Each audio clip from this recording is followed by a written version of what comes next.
Perkenalkan, nama saya Nisa Fitria dengan NPM 2022-1450-1892 dari kelas SG Pendidikan Ekonomi. Oke, sebelum masuk ke video, pasti kita semua sudah pernah mendengar apa itu pajak. Istilah pajak itu udah gak asing telinga kita. Bahkan kita semua pasti sudah pernah mendengar pepatah mengenai orang bijak taat pajak. Pajak sendiri merupakan sumber terbesar penerimaan negara. Pengertian pajak sendiri adalah iuran wajib kepada negara yang harus dibayarkan oleh pribadi atau badan usaha yang bersifat memaksa berdasarkan undang-undang dengan tidak mendapatkan imbalan secara langsung dan digunakan untuk keperluan negara bagi sebesar-besarnya kemakmuran rakyat. Ciri-ciri dari pajak sendiri yaitu merupakan iuran wajib kepada negara, yang kedua bersifat memaksa, yang ketiga dipungut berdasarkan undang-undang, yang keempat tidak mendapatkan balas jasa, dan yang terakhir digunakan untuk membiayai kepentingan dan kemakmuran rakyat. Pajak ini dalam pelaksanaannya atau pemungutannya itu berlandaskan hukum. Dasar hukumnya yaitu Undang-Undang Dasar 1945 Pasal 23A yang berbunyi, pajak dan pungutan lain yang bersifat memaksa untuk keperluan negara diatur dengan adanya undang-undang. Terdapat 4 fungsi dari pajak. Yang pertama ada fungsi anggaran atau budgetair alokasi.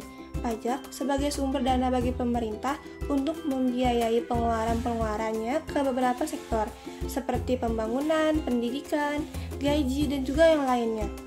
Yang kedua ada fungsi mengatur atau regulasi.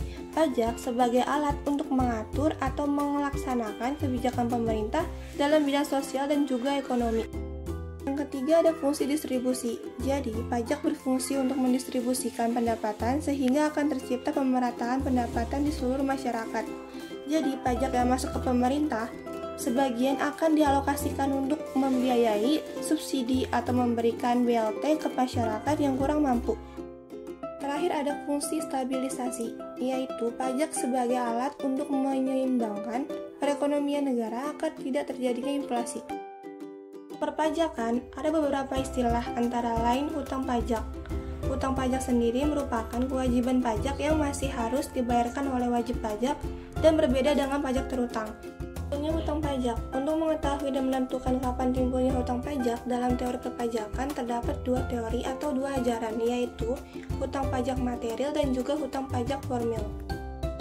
Yang pertama kita masuk ke hutang pajak material. Hutang pajak itu timbul bukan karena ketetapan dari Fiskus, melainkan karena undang-undang yang berlaku seluas wilayah nasional, atau dengan pengertian lain dapat dikatakan bahwa timbulnya pajak itu setelah adanya sebab-sebab yang menyebabkan orang itu dikenakan pajak. Pengeluaran surat ketetapan pajak atau yang disebut dengan SKP hanya merupakan formalitas.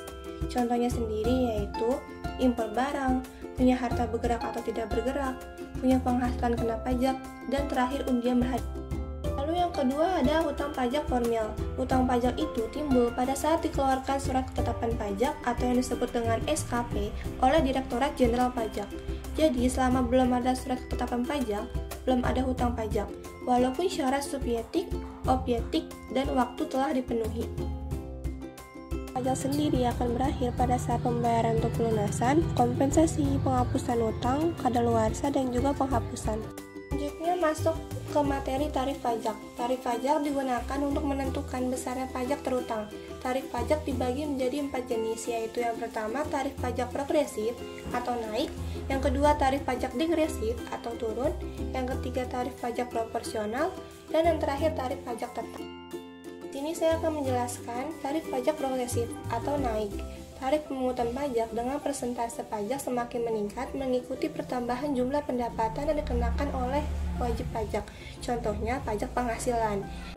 Yang kedua ada tarif pajak degresif atau turun. Ini merupakan tarif pemungutan pajak dengan persentase yang semakin turun dengan semakin besarnya jumlah pendapatan yang dikenakan oleh wajib pajak. Tarif pajak ini tidak digunakan di Indonesia, seperti yang tertera dalam tabel.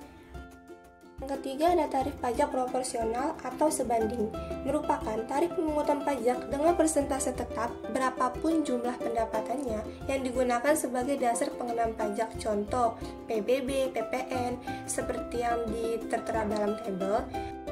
Yang terakhir ada tarif pajak tetap. Ini merupakan tarif pemungutan pajak yang tetap untuk setiap dasar pengenaan pajak atau besaran jumlah pajak yang dibayarkan sama rata. Contohnya bea materai. Seperti yang terlihat dalam tabel, selanjutnya ada sistem pemungutan pajak yang terbagi menjadi 3, yaitu yang pertama ada Official Assessment System. Ini merupakan sistem pemungutan yang memberi wewenang kepada pemerintah untuk menentukan besar pajaknya yang terutang oleh wajib pajak. Jadi, besar kecilnya pajak yang akan dibayarkan oleh pengusaha atau masyarakat diatur oleh pemerintah. Yang kedua ada Self-Assessment System. Ini merupakan sistem pemungutan pajak yang memberi wewenang kepada wajib pajak untuk menentukan sendiri besaran pajak yang terutang.